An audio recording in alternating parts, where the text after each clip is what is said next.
నమస్తే. శిశు సంరక్షణ శీర్షిక జీవనరేఖ కార్యక్రమానికి స్వాగతం. కోవిడ్ నేపథ్యంలో చిన్నారులకు సమయానికి ఇతర వ్యాధి నిరోధక టీకాలు అందడం లేదు. కరోనా విధులతో చాలా మంది వైద్య సిబ్బంది అందుబాటులో లేకపోవడం ఒక కారణమైతే, ముఖ్యంగా కరోనా భయంతో చాలా మంది తల్లిదండ్రులు తమ పిల్లలను ఆసుపత్రులకు తీసుకువెళ్లేందుకు వెనుకడుగు వేయడం మరో కారణం. వ్యాక్సిన్లు పిల్లల్లో రోగ నిరోధక శక్తిని పెంపొందిస్తాయి. కోవిడ్ నేపథ్యంలో పిల్లలకు టీకాలు వేయించడం మరింత ముఖ్యం. అందుకే కరోనా కారణంగా వేయించలేకపోయిన టీకాలను తప్పక వేయించాలని డాక్టర్లు చెప్తున్నారు. టీకాలు వేయించే సమయంలో ఏ జాగ్రత్తలు తీసుకోవాలో కూడా నిపుణులు చెప్తున్నారు. ఆ విషయాలను నేటి శిశు సంరక్షణ శీర్షిక జీవనరేఖలో తెలుసుకుందాం. పిల్లలకు ఎదురయ్యే ఇతర సమస్యలకు వైద్యుల సలహాలను కూడా చూద్దాం.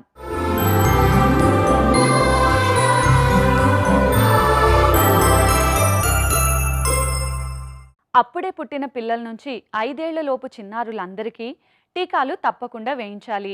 టీకా మందులు తీసుకోకపోతే పిల్లలు ప్రాణాంతక వ్యాధులకు గురయ్యే అవకాశాలు ఎక్కువగా ఉంటాయి. ఈ వ్యాధులకు గురై ప్రాణాలతో బయటపడి బలహీనంగా మారిన పిల్లల్లో ఎదుగుదల సరిగా ఉండదు. అంతేకాక పోషక లోపానికి గురై లేదా ఇతర అనారోగ్యాల కారణంగా వారు ప్రాణాలు కోల్పోయే ప్రమాదం కూడా ఉంది. ఈ కోవిడ్ సమయంలో ఎటువంటి జాగ్రత్తలు తీసుకుంటూ పిల్లలకు టీకాలు వేయించాలో ఇప్పుడు తెలుసుకుందాం.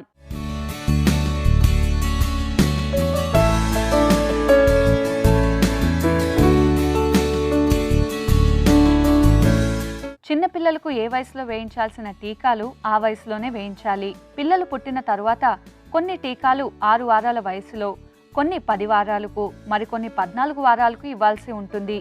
కానీ ఇప్పుడు కరోనా భయంతో పిల్లలకు టీకాలు వేయించేందుకు తల్లిదండ్రులు భయపడుతున్నారు. టీకాలు వేయించడానికి ఆసుపత్రులకు వెళితే చిన్నారులకు వైరస్ ఎక్కడ అంటుకుంటుందో అని భయపడుతున్నారు. అందుకే తాము పిలుస్తున్న పిల్లలకు టీకాలు వేయించకుండా తల్లిదండ్రులే ఆలస్యం చేస్తూ వస్తున్నారని డాక్టర్లు చెప్తున్నారు.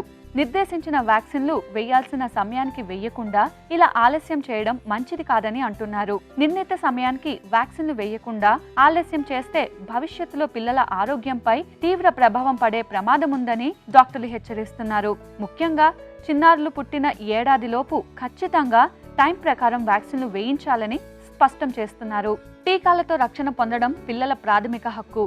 పిల్లలందరూ టీకాతో రోగ నిరోధకత పెంచుకోవాల్సిన అవసరం ఉంది. తల్లిదండ్రులు తమ శిశువుకు ఏ రకాల టీకాలు ఇవ్వాలి, వాటిని ఎక్కడ, ఎందుకు, ఎప్పుడు, ఎన్నిసార్లు ఇవ్వాలి అనే విషయాలను ఖచ్చితంగా తెలిసి ఉండడం చాలా అవసరం. ప్రతి శిశువుకు మొదటి ఏడాదిలో వరుసగా టీకా మందులు ఇవ్వాల్సిన అవసరం ఉంది. ముఖ్యంగా తట్టు వ్యాధి నుంచి రక్షణకు టీకాలు వేయించాలి. ఈ కోవిడ్ సమయంలో చిన్నపిల్లల యొక్క వ్యాక్సినేషన్ అనేది చాలా ముఖ్యమైన అంశం అండి. మనం దీర్ఘకాలంగా వస్తున్న ప్రాబ్లం ఇది. పోయిన 6 నెలల నుండి ఎందుకు చాలా ఇంపార్టెంట్ అంటే, చిన్నపిల్లలకి అంటే కంపల్సరీగా వేసుకోవాల్సినటువంటి primary vaccination or primary immunization ఏదైతే ఉందో ఇది జరగట్లేదు. రీసెంట్గా not one, WHO 2-3 guidelines కూడా దీనికి ఇవ్వడం జరిగింది. WHO చెప్పే ఫస్ట్ అండ్ ఫార్మోస్ట్ థింగ్ ఏంటంటే, ఎస్పెషలీ ఆల్ ద గవర్నమెంట్స్ కానివ్వండి, NGOs కానివ్వండి, లేకపోతే పీడియాట్రిషియన్స్ కానివ్వండి, హాస్పిటల్ సిబ్బంది కానివ్వండి, చిన్నపిల్లలకు వ్యాక్సిన్స్ ఇప్పుడు వేయించకపోవటం వలన vaccine preventable diseases and deaths అంటారు.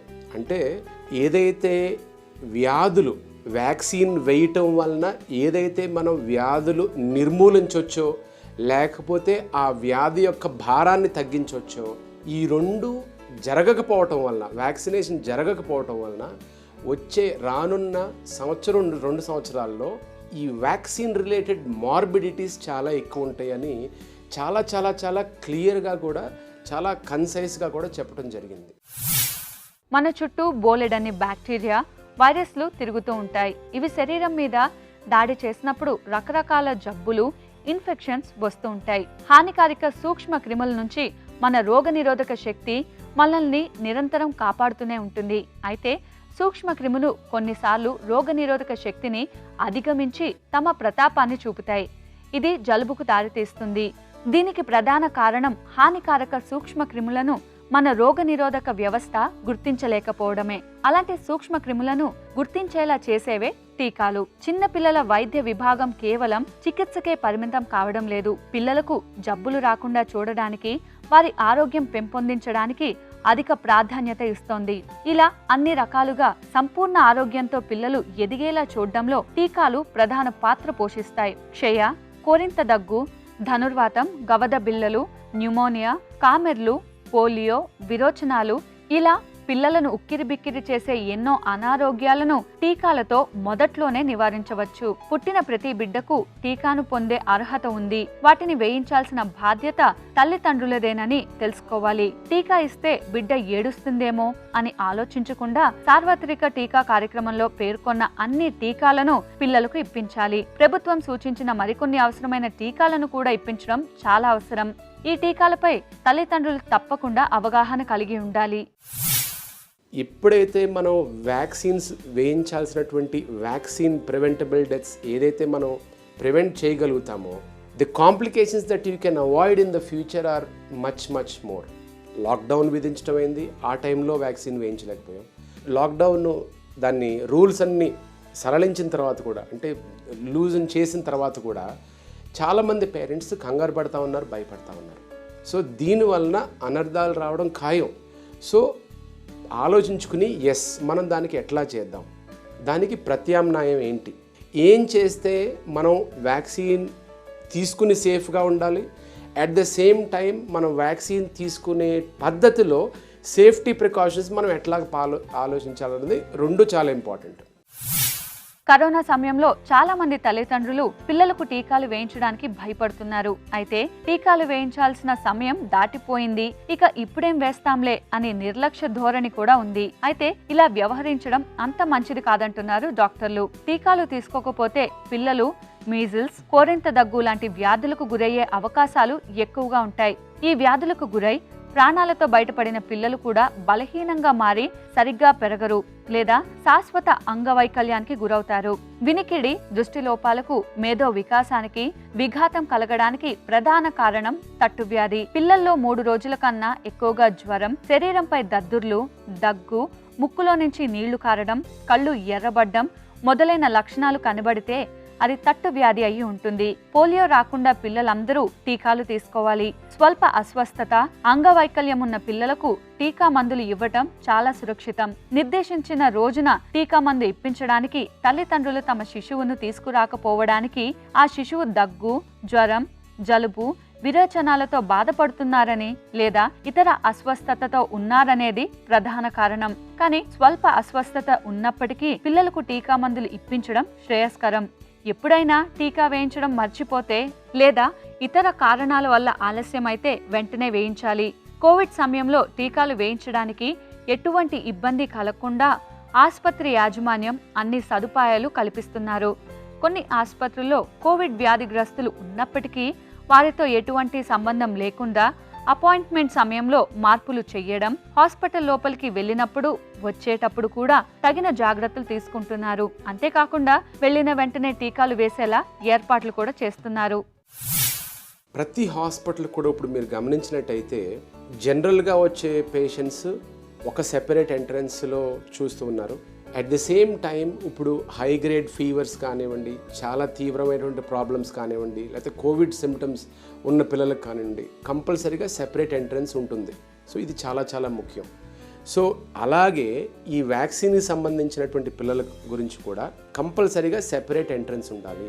ఆ ఎంట్రన్స్ దగ్గర కంపల్సరీగా వాళ్ళకి థర్మల్ చెక్ చేయాలి. అంటే పిల్లలకే కాదు, పెద్దవాళ్ళకి కూడా చేయాలి. ఒకసారి లోపలికి వచ్చిన తర్వాత డెసిగ్నేటెడ్ సైన్ బోర్డ్స్ పెట్టుకుని అక్కడ సెపరేట్ రూమ్స్లో వాళ్ళని we have to house them in a separate room.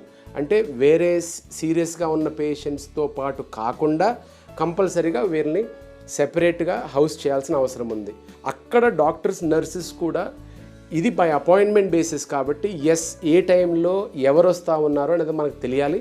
తెలిసిన వెంటనే ఆ టైంకి ఆ పలానా బేబీకి వచ్చినప్పుడు వాళ్ళకి ఇవ్వాల్సినటువంటి వ్యాక్సిన్ ఇది క్విక్గా ఎగ్జామిన్ చేయటం జరుగుతుంది, వ్యాక్సిన్ ఇవ్వటం జరుగుతుంది. So the turn around time అంటాం. అంటే హాస్పిటల్కి వచ్చినటువంటి ఆ తల్లిదండ్రులు, వ్యాక్సిన్ గురించి వచ్చినటువంటి తల్లిదండ్రులు within a span of 10 to 15 minutes హాస్పిటల్కి బయటికి, అంటే వ్యాక్సిన్ సురక్షితంగా వేసుకుని at the same time separate ఎగ్జిట్లో బయటికి వెళ్లాల్సిన అవసరం చాలా చాలా ఇంపార్టెంట్ ఇక్కడ. కోవిడ్ సమయంలో తల్లిదండ్రులు తగిన జాగ్రత్తలు తీసుకుంటూ అప్రమత్తంగా ఉండి పిల్లలకు అన్ని రకాల టీకాలు ఇప్పించడం ద్వారా వాళ్ళ భవిష్యత్తును కాపాడిన వాళ్ళవుతారు. చిన్నపిల్లల్లో వ్యాధి నిరోధక శక్తిని పెంచగలిగే వివిధ రకాల టీకాలను పిల్లలకు దూరం చేయకూడదు.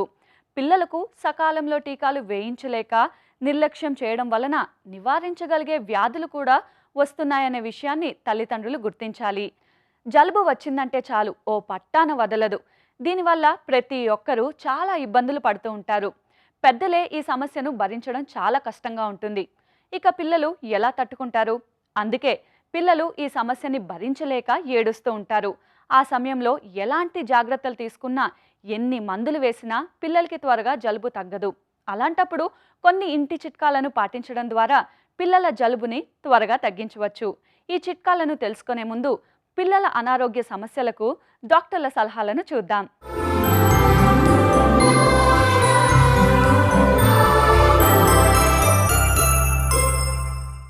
డాక్టర్ గారు, నిర్మల ఇలా అడుగుతున్నారు. మా బాబు వయసు 13 నెలలు. వాడు అస్సలు నడవడం లేదు. నడిచే ప్రయత్నం కూడా చేయడం లేదు. 6 నెలల వయసులో వాడు అటూ ఇటూ దొర్లేవాడు. కానీ ఇప్పుడు ఎక్కడ కూర్చుంటే అక్కడే ఉండిపోతున్నాడు. మా బాబు ఎందుకు నడవలేకపోతున్నాడో అర్థం కావట్లేదు.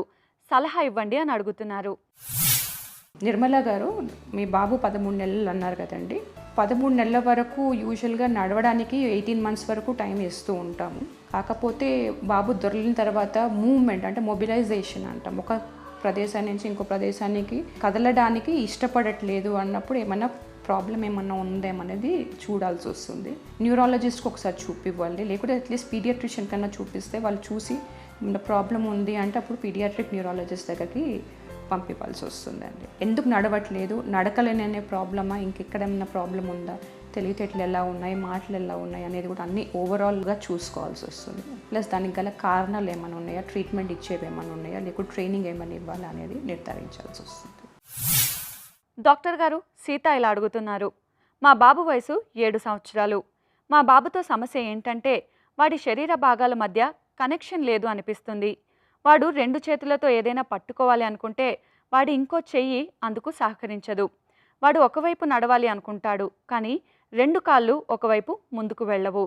మా బాబుని ఎవరికి చూపించాలి, సలహా ఇవ్వండి అని అడుగుతున్నారు. సీత గారు, బాబు 7 సంవత్సరాలు అంటున్నారు కదండి. తెలివితేటలు ఎలా ఉన్నాయో అది కూడా ఒకసారి నిర్ధారించుకోవాలి. అంటే కోఆర్డినేషన్ డిఫికల్టీ అంటాం అన్నమాట. అదేంటి మీరు చెప్పేదాన్ని బట్టి చూస్తే ఇది కోఆర్డినేషన్, అంటే రైట్కి లెఫ్ట్కి బాడీకి పార్ట్స్ అన్నీ కోఆర్డినేటెడ్గా మూవ్ అవ్వట్లేదు కాబట్టి ఆ ప్రాబ్లం ఉందేమో అనేది చూడాల్సి వస్తుంది. కోఆర్డినేషన్ ప్రాబ్లమ్స్కి 2 రకాల కారణాలు ఉండొచ్చు. ఒకటి బ్రెయిన్ బేసల్ గ్యాంగ్లియా ప్రాబ్లం ఉండడం వలన, ఇప్పుడు చిన్న మెదడు ప్రాబ్లం వల్ల కూడా ఉండొచ్చు. సో బాబుని చూసి పరీక్షించి ఏ ప్రాబ్లం ఉంది అనేది నిర్ధారించినాక దాన్ని బట్టి ట్రైనింగ్ ఇవ్వాల్సి వస్తుంది. యూజువల్లీ ఫిజియోథెరపీ కానీ ఆక్యుపేషనల్ థెరపీ కానివ్వండి, దానికి తోడు తెలివితేటలు ఏమైనా తక్కువ ఉంటే అలాంటి తెలివితేటలకు సంబంధించిన ట్రైనింగ్ కూడా ఇవ్వాల్సి వస్తుంది. ఆ ట్రైనింగ్ అనేది యూజువల్గా రోజువారీ పనులు అంటాం అన్నమాట, యాక్టివిటీస్ ఆఫ్ డైలీ లివింగ్ అంటాం, ఏడిఎల్స్ అంటాము మెడికల్ టర్మ్స్లో. సో ఆ రోజువారీ పనులు అంటే తినడము, బ్రష్ చేసుకోవడము, బట్టలు వేసుకోవడం, తీయడము, ఇలాంటి వాటికి ఎక్కువ ఇంపార్టెన్స్ ఇస్తాం అన్నమాట ఫస్ట్ ట్రైనింగ్లో. అంటే మీ మీద ఆధారపడకుండా ఉండడానికి ఈ ట్రైనింగ్ స్కిల్స్ ఇస్తాం. దాని తర్వాత వాళ్ళ స్ట్రెంగ్త్ని బట్టి ట్రైనింగ్ తర్వాత చదువు అనేది ఎంతవరకు చదువుకోగలరు అనే దాన్ని బట్టి అది నెక్స్ట్ ట్రైనింగ్ ఇస్తాం. కాకపోతే బాబుని నిర్ధారించాల్సి వస్తుందండి. ఫస్ట్ అసలు ప్రాబ్లం ఏంటిది, ఎందుకు ఇలా చేయలేకపోతున్నాడు అనేది నిర్ధారించాల్సి వస్తుంది. సో పీడియాట్రిషియన్కి కానివ్వండి, పీడియాట్రిక్ న్యూరాలజిస్ట్ కానివ్వండి చూపివ్వాలి. పిల్లలకి జలుబు వచ్చిందంటే చాలు ముక్కు పట్టేసి శ్వాస తీసుకునేందుకు ఇబ్బంది పడుతూ ఉంటారు. ఇలాంటప్పుడు తల్లులు వారికి విక్స్, బామ్స్ వంటివి రాస్తూ ఉంటారు. అయినప్పటికీ జలుబు తగ్గదు. అలాంటప్పుడు పిల్లలకు వేడి నీటి ఆవిరి పట్టాలి. దీనివల్ల పిల్లలకి జలుబు నుంచి ఉపశమనం కలుగుతుంది. దీనికోసం ఒక గిన్నెలో కొద్దిగా వేడి నీరు తీసుకొని అందులో చిటికెడు పసుపు వేయాలి. ఇప్పుడు వచ్చే ఆవిరిని పిల్లలకు పట్టించాలి. ఇలా చేయడం ద్వారా పిల్లలకి త్వరగా జలుబు తగ్గుతుంది. అయితే నీరు ఎక్కువ వేడిగా ఉండకుండా చూసుకోవాలి. డాక్టర్ గారు, రమ్యశ్రీ ఇలా అడుగుతున్నారు.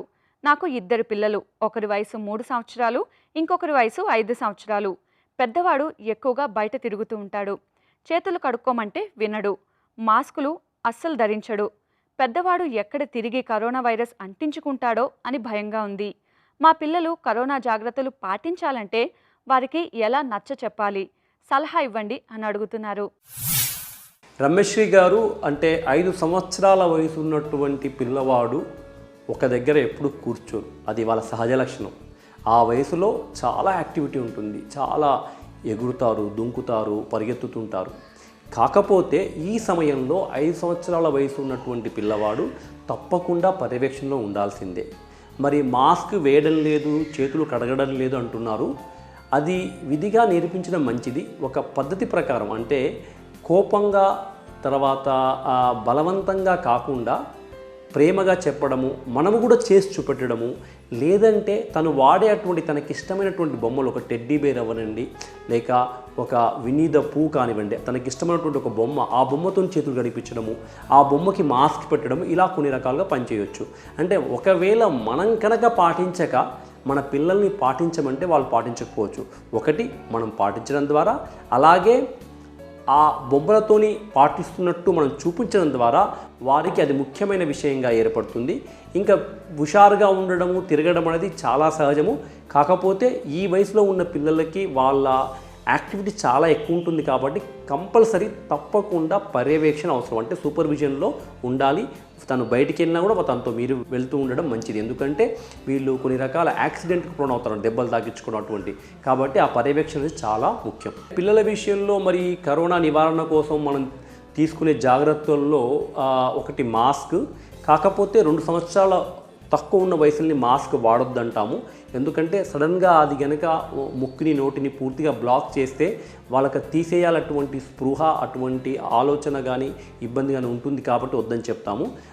అటువంటి పిల్లల్ని మన దగ్గరగా పెట్టుకొని మనం వాడుకుంటే బయటికి వెళ్తే మంచిది. 3 ఇయర్స్ పాపకి వాడుకోవచ్చు. అంటే అదొకటి. తర్వాత అదేవిధంగా రెండవది ఏందయ్యా అంటే చేతులు శుభ్రంగా కడుక్కోవడము. అంటే సబ్బు నీళ్ళు బెటర్ శానిటైజర్ కంటే. ఎందుకయ్యా అంటే శానిటైజర్తో కనుక పదే పదే క్లీన్ చేసుకొని నోట్లో పెట్టుకున్నట్లయితే, అదే చేతితో భోజనం చేసినట్లయితే పొట్ట నొప్పి, కొంచెం పొట్టలో ఇబ్బంది అవ్వడానికి అవకాశం ఉంది. అదేవిధంగా సోషల్ డిస్టెన్స్, అంటే భౌతిక దూరం పాటించడం. అంటే మనం మన పిల్లలతో దూరంగా, అంటే మిగతా వాళ్ళతో దూరంగా ఉంటే మనం ప్రొటెక్ట్ అయితే ఆటోమేటిక్గా మనతో ఉన్న పిల్లలు ప్రొటెక్ట్ అవుతారు. కాబట్టి చిన్నపిల్లల్ని మరీ మనం దూరంగా పెట్టలేం. కాబట్టి మనం జాగ్రత్తలు తీసుకుని మనం మిగతా వారితో భౌతిక దూరంలో ఉన్నట్లయితే మన పిల్లలు కూడా ఆటోమేటిక్గా ప్రొటెక్ట్ అవుతారు. డాక్టర్ గారు, సతీష్ ఇలా అడుగుతున్నారు. మా పిల్లాడి వయసు 2 ఏళ్ళు. గత 6 నెలల నుంచి ఎడమ వృషణం ఉబ్బుగా ఉంది. ఇది వరి బీజమని, వెంటనే ఆపరేషన్ చేయాలని డాక్టర్లు చెప్పారు. పిల్లాడు ఇంకా చిన్నగానే ఉన్నాడు. ఇప్పుడప్పుడే ఆపరేషన్ వద్దని కొందరి డాక్టర్లు అంటున్నారు. ఏం చేయాలో పాలుపోవడం లేదు. దీనికి ఖచ్చితంగా ఆపరేషన్ చేయాల్సిందేనా? మందులతో ఏమైనా తగ్గుతుందా? మీ సలహా ఏంటి అని అడుగుతున్నారు. సతీష్ గారు, మీరు గత 6 నెలలుగా ఒకవైపు వృషణము ఉబ్బుగా ఉంది, టెస్టిస్ ఉబ్బుగా ఉందంటున్నారు. అది మోస్ట్లీ హైడ్రోసిల్ కావచ్చు. హైడ్రోసిల్ అంటే ఏంటయ్యా అంటే టెస్టిస్ చుట్టూరా కొంత నీరు చేరడం. అది సహజంగా ఈ వయసులో ఉన్నటువంటి పిల్లలు పుట్టుకతో వస్తుంది. అంటే పుట్టుకతో క్రమేపీ ఏర్పడవచ్చు. అంటే నిజంగా 6 నెలల నుంచే ఉందా, 6 నెలల నుంచి మీరు గమనించ మొదలుపెట్టారా కూడా చెప్పలేము మనం ఖచ్చితంగా. మరి ఇలా ఎందుకు అవుతుందయ్యా అంటే వృషణాలు, టెస్టిస్ బిడ్డ యొక్క పొట్టలో ఉంటాయి. అవి క్రమేపీ ఆ పిండ దశలో ఉన్నప్పుడు కిందికి దిగుతాయి. ఆ దిగినప్పుడు ఆ వచ్చిన దారి ఓపెన్ ఉండడం కారణంగా కొంత ఫ్లూయిడ్ కూడా వస్తుంది. అంటే ఈ కొద్ది మాత్రం ఫ్లూయిడ్ టెస్టిస్ చుట్టూరా ఉండడం వల్ల ఒక lubricating, ఒక కుషన్ ఎఫెక్ట్ లాగా ఉంటుంది. అది ఆ నీరు చాలా ఏదేని కారణంగా ఎక్కువైపోతే అది హైడ్రోసీల్గా పరిణమిస్తుంది. కానీ హైడ్రోసీల్ అనేది చాలా చాలా తేలికైన ప్రాబ్లము. దాని గురించి ఎక్కువగా కంగారు పడాల్సిన అవసరం ఏమాత్రం లేదు. జనరల్గా 2 సంవత్సరాల వరకు ఆపరేషన్ వద్దంటాము. ఎందుకంటే దానంతరం అది తగ్గిపోతుంది. అయితే 2 సంవత్సరాలు దాటినా కూడా అది ఒక సిగ్నిఫికెంట్గా ఉన్నట్లయితే ఆపరేషన్ అవసరం అవుతుంది. అయితే ఇక్కడ ఒక విషయం చెప్పాలి. ఓన్లీ హైడ్రోసీలే ఉందా, హైడ్రోసీల్తో పాటు ఇంకేమైనా ఉందా అంటే కొన్నిసార్లు కొన్ని పేగులు కిందకి వస్తాయి, దాన్ని హెర్నియా అంటాము. హెర్నియా ఉండి హైడ్రోసీల్ ఉంటే ఖచ్చితంగా ఆపరేషన్ అవసరం. ఓన్లీ హైడ్రోసీల్ అయితే కొద్ది రోజులు ఆగొచ్చు, కాకపోతే జనరల్గా 2 సంవత్సరాల తర్వాత అయితే అది మళ్ళీ తగ్గిపోకుండానే ఉండడానికి అవకాశం ఎక్కువ. కాబట్టి నేను మీ విషయంలో ఒక పీడియాట్రిక్ సర్జన్ అంటే పిల్లలకు శస్త్రచికిత్స చేసేటువంటి ఒక డాక్టర్ గారిని కలవడం ద్వారా సరైనటువంటి సలహా తీసుకొని ఆ విధంగా మీరు నిర్ణయం చేయడం మంచిదండి. దగ్గు, జలుబుతో పిల్లలు ఇబ్బంది పడుతుంటే వారిని ఎక్కువగా నిద్రపోనివ్వాలి. ఇలా చేయడం వల్ల అన్ని రకాల అనారోగ్య సమస్యలు తగ్గుతాయి. జలుబు పిల్లలను అలసిపోయేలా చేసి వారికి చికాకును కలుగజేస్తుంది. పిల్లలు హాయిగా విశ్రాంతి తీసుకున్నప్పుడు వారిని ఇబ్బంది పెట్టే జలుబు త్వరగా తగ్గుతుంది. కాబట్టి ఈ సమయంలో పిల్లలకి ఎక్కువ విశ్రాంతి అవసరం. ఈ విషయాన్ని తల్లిదండ్రులు గుర్తుపెట్టుకోవాలి. రోజు కంటే ఎక్కువ సమయం వారు నిద్రపోయేలా చూసుకోవాలి. దీంతో చాలా వరకు సమస్య తగ్గుముఖం పడుతుంది. ఇది నేటి శిశు సంరక్షణ శీర్షిక జీవనరేఖ. మరో కార్యక్రమంలో మళ్ళీ కలుద్దాం. అంతవరకు సెలవు. నమస్తే.